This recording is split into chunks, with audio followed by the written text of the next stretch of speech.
हरे कृष्ण। तो आज का ये कोट बहुत ही सुंदर है, जिसमें श्रील प्रभुपाद कहते हैं कि आपने ऐसा पूछा है, ये जयपता का ब्रह्मचारी जब थे, जयपता का महाराज उठके दिया हुआ पत्र है। आपने ऐसा पूछा है कि क्या गुरुदेव इसी भौतिक जगत में रहते जब तक उनके हर एक शिष्य का उद्धार न हो जाए? तो उत्तर हाँ है।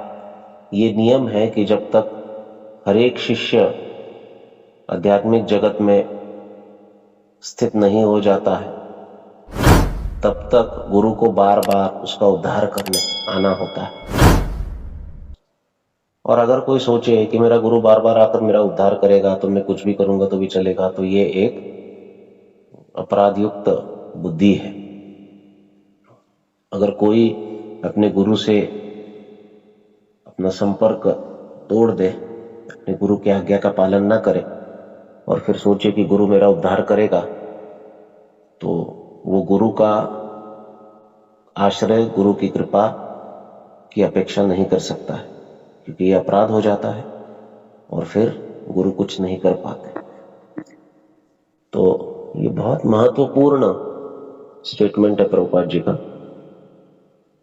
कि हर एक शिष्य का उद्धार करने के लिए गुरु जिम्मेदारी लेते हैं। चाहे गुरु के कितने भी शिष्य हो, 10,000 हो, 15,000 हो, 20,000 हो, हर एक का उद्धार करने के लिए गुरु जो है जिम्मेदारी लेते हैं। और हर एक की यह जिम्मेदारी है समझना कि मेरे गुरु मेरे कर्मों का बोझ ढो रहे हैं, और अगर मैं उनके आदेशों का पालन नहीं करता तो मैं उनके ऊपर वो बोझ बढ़ा रहा। तो इस बात से हमें पूरी तरह हमेशा अभिज्ञ रहना चाहिए कि हमारे गुरुदेव इतनी कृपा करके हमारे कर्मों का बोझ ढो रहे हैं, तो हमें कम से कम उनके आदेशों का पालन करना चाहिए, उनके आदेशों के अनुसार कार्य करना चाहिए। जब हम ये करेंगे तो हमारा उद्धार निश्चित होगा, क्योंकि गुरु महाराज के निर्देशों के ऊपर किया गया कोई भी कार्य ये सदैव हमको उद्धारक ही साबित होगा, इससे उद्धार निश्चित होगा। और अगर कोई इस प्रकार से कार्य करता है तो वो अपने गुरु की जिम्मेदारियों को कम करता है।